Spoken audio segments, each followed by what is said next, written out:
Donald Trump ने विदेशी branded और पेटेंट दवाओं पर 100% टैरिफ लगाने की घोषणा की है। ये टैरिफ 1 अक्टूबर 2025 से लागू होगा।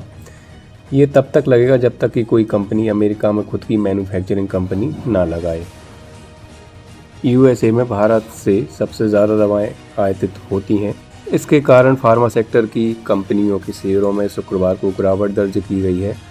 भारत दवाइयों के उत्पादन के हिसाब से दुनिया भर में तीसरे नंबर पर आता है और उत्पादन के मूल्य के हिसाब से 14वें नंबर पर आता है। भारत के फार्मा सेक्टर को बड़ा झटका लग सकता है क्योंकि यूएसए भारत की जेनेरिक दवाओं का सबसे बड़ा बाजार है।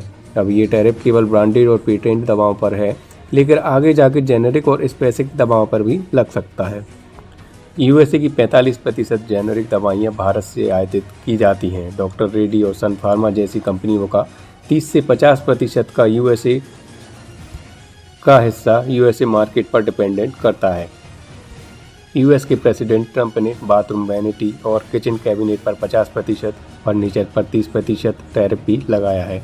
भारी ट्रकों पर भी लगभग 25% टैरिफ लगाने की घोषणा ट्रंप सरकार ने की है। ट्रंप के इस निर्णय से अमेरिका बाजार में भी महंगाई दर बढ़ने के आसार हैं। दुनिया के बाजारों में अस्थिरता अब कोई नई बात नहीं है। दुनिया भर में टैरिफ बार की शुरुआत 2 अप्रैल 2025 से ट्रंप सरकार ने टैरिफ बार की शुरुआत 2 अप्रैल 2025 से हुई, जब अमेरिकी सरकार ने ट्रंप सरकार ने अपने प्रेसिडेंशियल टैरिफ की घोषणा की, जब दुनिया के अधिकतर देशों पर टैरिफ लगाया गया। इनकी घोषणा के बाद दुनिया के बाजारों में आए दिन गिरावट देखी जाती है और दुनिया ग्लोबल रिसेशन की ओर अग्रसर होती जा रही है।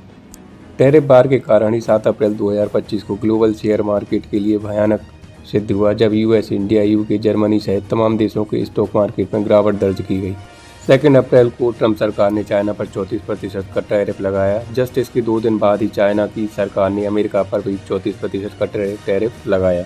आगे जाकर दोनों देश एक दूसरे पर 50% का टैरिफ लगाने की घोषणा भी करते हैं और टैरिफ बार पूरे विश्व की अर्थव्यवस्था पर एक नया रूप ले लेता है।